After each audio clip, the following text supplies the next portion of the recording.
Senado, itinutulak ang government-to-government approach para matiyak na may alternatibong mapagkukunan ng supply ng langis sa ating bansa.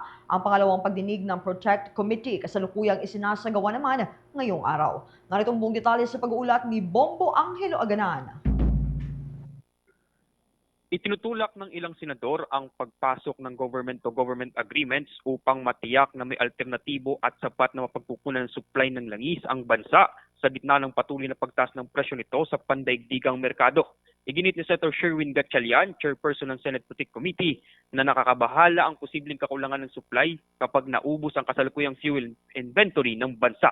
Ayon sa senador, kinakailangan ng umaksyon ng pamahalaan at gamitin ang matibay na ugnayan nito sa ibang bansa, partikular na sa United States, upang makatiyak ng alternatibong pagkukunan ng langis. Dagdag pa niya, hindi sapat ang 20 bilyong pisong pondo para sa pagbili ng langis na tinawag niyang Band-Aid solution. Ipaniliwanag ng senador na 400,000 liters ang konsumo ng bansa sa langis kada araw, kung kaya't 5 araw lamang aniya magagamit ang 2 milyong bariles na nabili ng Pilipinas. Kaugnay niyan, pakinggan natin ang mga naging pahayag ni Senator Sherwin Gatchalian. Actually, 5 araw lang. Kasi ang ating consumption is 400,000 barrels a day.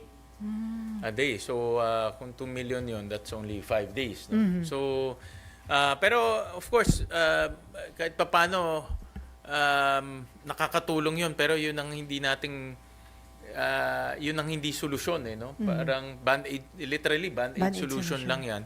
Ang kailangan natin firm supply contracts no? Or firm supply commitments sa mga oil companies or sa iba't ibang government entities no? Kaya nga ang aking mungkahi kahapon, i-trigger na natin yung government to government negotiations. Dito papasok yung relasyon ng ating gobyerno sa ibang gobyerno. No? Tulad ng United States, oil exporter sila. Dapat meron na tayong pag-uusap sa kanila na kahit malayo, magbigay tayo ng at least naman na assurance na meron tayong... Samantala, sinabi naman ng Senator J.V. Ejercito na maaaring samantalahin ng Pilipinas ang pag-host nito sa Association of Southeast Asian Nations o ASEAN upang makipag-ugnayan sa mga lider ng rehiyon at makabuo ng konkretong plano para sa supply ng langis. Ayon sa kanya, maaari ring isalang-alang ang resource sharing sa pagitan ng mga bansa ng ASEAN upang matugunan ang umiiral na krisis.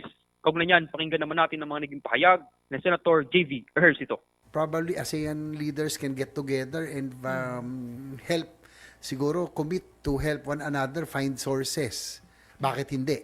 'Di ba? Baka maging siguro mas mas simple, 'di ba? Yung hindi masyadong extravagant, hindi masyadong magarbo, 'di ba? But I think it's a good venue for the ASEAN leaders to get together and baka pag-usapan yung sharing of resources, emergency supply ng fuel, baka naman pwedeng doon magkatulungan. Sa ngayon, Bombo Genesis Bombo Jai, isinasagawa ang ikalawang pagdinig ng Senate Protect Committee kasama mga stakeholder at oil companies upang talakayin ang kasalukuyang inventaryo ng langis at mga hakbang na maaaring gawin ng pamahalaan. Sa unang bahagi ng pagdinig, nagpahayag ng suporta ang ilang mga pribadong kumpanya ng langis sa government-to-government approach upang matiyak ang tuloy-tuloy na supply bago maubos ang reserba ng bansa. Habang question din ni Senator Dante Marcoleta kung saan nag-aangkat ng kanilang supply ang ilang mga kumpanya ng langis dahil napakamahal aniya nito. Muling iminungkahi ng senador na maaaring bumili ng supply ang bansa sa ilang malaking refinery na mayroong tangke sa Singapore na aniyay mas mura ang langis. Inalmahan naman ito ng mga pribadong kumpanya at ipinaliwanag na dahil sa tensyon sa Middle East at pagsasara ng Strait of Hormuz kung kaya tumaas ang presyo ng petrolyo sa pandaigdigang merkado. Tinatwiran din nila na bago pa para sa kanila ang mga datos na nilabas ng senador, ngunit tiniyak naman ng mga kinatawan ng kumpanya na riripasuhin ng mga impormasyon na nilatag ng senador sa pagdinig. Bombo Genesis. Mamaya maki-update pa rin tayo sa nagpapatuloy na pagdinig dyan sa may mataas na kapulungan, Bombo Jello. Maraming salamat, ingat ka dyan. Nag-uulat live mula dito sa Senado, ako si Bombo Angelo Aganan, and this is Bombo Radio Philippines, the #1 and most trusted source of news and information. Basta Radio, Bombo! For the most trusted source of news and information, visit our website at www.bomboradio.com. Follow us on Bombo Radio mobile app, Facebook, YouTube, TikTok, and X, formerly Twitter.